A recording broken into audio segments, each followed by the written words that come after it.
नमस्कार, आप देख रहे हैं मरुधर बुलेटिन और मैं हूं आपके साथ अश्विनी सरोही। बुधवार को देश के प्रधानमंत्री नरेंद्र मोदी की सुरक्षा में भारी चूक देखने को मिली। गंभीर चूक इसलिए क्योंकि प्रधानमंत्री मोदी जिस फ्लाईओवर पर फंसे थे वो पाकिस्तान की सीमा से बहुत ज्यादा दूर नहीं था। इतना ही नहीं, ये गंभीर चूक इसलिए भी है क्योंकि प्रधानमंत्री मोदी ने खुद इसे अपनी जान का खतरा बताया। उन्होंने पंजाब सरकार के अधिकारियों से कहा कि वो अपने सीएम को थैंक्स कहें क्योंकि मैं भटिंडा एयरपोर्ट तक जिंदा लौट पाया। आपको बता दें कि ये पहली बार था जब किसानों की नाराजगी सहने और किसान बिलों को वापस लेने के बाद पीएम मोदी पंजाब जाकर किसानों से सीधा संवाद करने जा रहे थे। तय था कि पीएम हेलीकॉप्टर से जाएंगे, लेकिन मौसम बिगड़ा हुआ था जिस वजह से उन्हें भटिंडा से सड़क मार्ग से जाना था, जिसके बाद गाड़ियों का रैला निकला भटिंडा से फिरोजपुर की तरफ, जहां लोग पीएम मोदी का इंतजार कर रहे थे। पीएम के सड़क मार्ग से जाने की जानकारी राज्य सरकार को दी गई थी या नहीं, इसको लेकर भी सवाल खड़े हो रहे हैं। इस पर पंजाब की चन्नी सरकार का कहना है कि हमें तो उस रूट की जानकारी दी ही नहीं गई जिससे पीएम मोदी को फिरोजपुर जाना था। इस बीच रैली से पहले तय हुआ कि हुसैनीवाला स्थित राष्ट्रीय शहीद स्मारक पर जाकर शहीदों को श्रद्धांजलि अर्पित की जाए। भटिंडा से इसी रास्ते पर पीएम का काफिला फिरोजपुर के लिए रवाना हुआ, लेकिन लगभग 30 किलोमीटर पहले फ्लाईओवर पर पहुंचते हैं तो गाड़ियां ही गाड़ियां दिखाई देती हैं। बताया गया कि ये गाड़ियां प्रदर्शनकारियों की हैं, लेकिन प्रोटोकॉल के मुताबिक जो रूट लगा दिया जाता है उस पर फिर आधे घंटे पहले से गाड़ियों की आवाजाही पुलिस की निगरानी में होती है और फिर 10 मिनट पहले पूरी तरह बंद कर दी जाती है। लेकिन सोशल मीडिया पर जो तस्वीरें आई हैं उसमें लोग पीएम मोदी के काफिले को दिखा रहे हैं, यानी आम लोग प्रधानमंत्री मोदी के काफिले से ज्यादा दूर नहीं थे। जिसके बाद बड़ा सवाल खड़ा होता है कि पुलिस की मौजूदगी होने के बावजूद भी ये गाड़ियां, बस, ट्रक यहां कैसे पहुंचे। ये फ्लाईओवर 30 किलोमीटर दूर है हुसैनीवाला सीमा बॉर्डर से। हालातों को देखते हुए पीएम का काफिला भटिंडा वापस निकल पड़ा और इसके बाद पीएम ने पंजाब सरकार के अधिकारियों से कहा कि वो अपने सीएम को थैंक्स कहें क्योंकि मैं भटिंडा एयरपोर्ट पर जिंदा लौट पाया।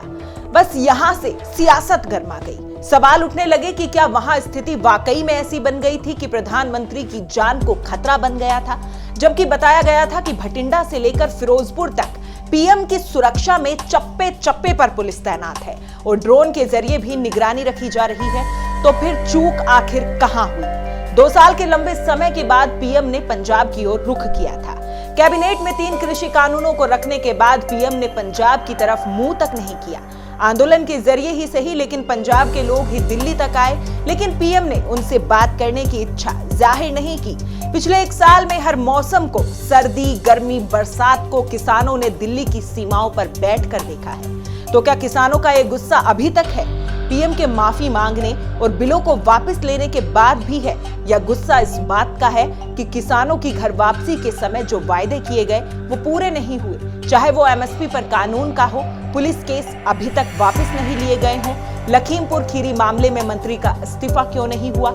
इन सब मुद्दों को लेकर किसानों में अभी भी गुस्सा है और गुस्सा भी इतना है कि उन प्रदर्शनकारियों को पीएम के काफिले को रोकने तक ले आया।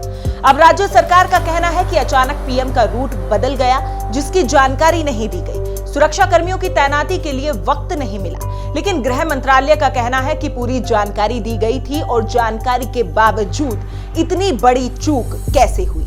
बीजेपी राष्ट्रीय अध्यक्ष जेपी नड्डा ने ट्वीट कर कहा कि मुख्यमंत्री ने तो फोन तक नहीं उठाया। बीजेपी नेताओं ने कांग्रेस को कटघरे में खड़ा करते हुए कहा कि ये तो कांग्रेस की साजिश है। पंजाब अब पूरी तरह चुनावी रंग में रंग चुका है। पंजाब की एक तस्वीर पर गौर किया जाए तो जो अकाली दल बरसों से भाजपा के साथ था, आज वो भाजपा से अलग हो चुका है। तो वहीं दूसरी तरफ कैप्टन अमरिंदर सिंह की अगुवाई में होने वाले पंजाब चुनाव में अब कैप्टन अपनी अलग पार्टी बना चुके हैं और बरसों तक कांग्रेस का हाथ थामे कैप्टन ने आज कांग्रेस का हाथ छिटक कर भाजपा का दामन थाम लिया है। इस बार होने जा रहे पंजाब चुनाव में काफी कुछ बदल गया है और टकराव और समीकरण की नई परिस्थितियां अब पंजाब में बन गई हैं। अब चुनावी माहौल में 2 बरस बाद पीएम मोदी का पंजाब में जाना और उस पर भी रैली का रद्द हो जाना, ये अपने आप में कई सवाल खड़े कर देता है। हालांकि पीएम मोदी पंजाब के लिए हजारों करोड़ की विकास परियोजनाओं को शुरू करने के लिए गए थे, लेकिन सवाल ये है कि क्या वाकई पीएम मोदी इन विकास परियोजनाओं को शुरू करने जा रहे थे या फिर रूठे हुए पंजाब के किसानों को मनाने का एक और प्रयास करने जा रहे थे। क्योंकि कृषि कानूनों के बाद पंजाब, हरियाणा और उत्तर प्रदेश में हालात ऐसे बन गए थे कि कई क्षेत्रों में भाजपा के नेताओं का जाना दूभर हो गया था। तो अब जब चुनाव नजदीक है और पीएम की रैली रद्द हो गई है, इसके बाद सवाल ये है कि क्या वाकई में सुरक्षा में चूक होना, प्रदर्शनकारियों का सड़क रोक लेना, सीएम चन्नी का टेलीफोन ना उठाना और सबसे बड़ी बात पीएम मोदी का ये कहना कि मैं जिंदा बच के वापस आ गया, क्या ये सब चुनाव से जुड़ा हुआ है या वाकई में ऐसी स्थिति बन गई थी? एक तस्वीर ये भी सामने आई कि पीएम की रैली में कुर्सियां खाली पड़ी दिखाई दी। तो क्या मौसम खराब होने की वजह से लोग कार्यक्रम स्थल तक नहीं पहुंच पा रहे थे?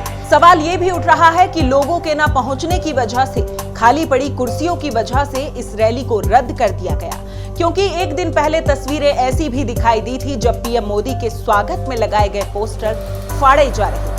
जहां 2 लाख लोगों के पहुंचने की उम्मीद थी, वहां नजारा कुछ ऐसा था, खाली पड़ी कुर्सियां। अब ये सवाल भी खड़ा हो रहा है कि मौसम रूठा हुआ था या पंजाब का किसान रूठा हुआ था। खैर, रैली रद्द हो गई और पीएम वापस दिल्ली लौट आए और कहा मैं जिंदा लौट आया। अब इतनी बड़ी बात पीएम ने कही है तो इसकी जांच तो जरूर होनी चाहिए। ऐसे में चाहे राज्य सरकार को या गृह मंत्रालय को, लेकिन अपने प्रयासों से इस बात की तह तक जाना चाहिए कि क्या वाकई पीएम की जान को खतरा था, क्योंकि ये देश कई साल पहले भी इसी तर्ज पर अपने एक प्रधानमंत्री को खो चुका है। इस तरह की तमाम खबरों के लिए देखते रहिए मरुधर बुलेटिन। नमस्कार।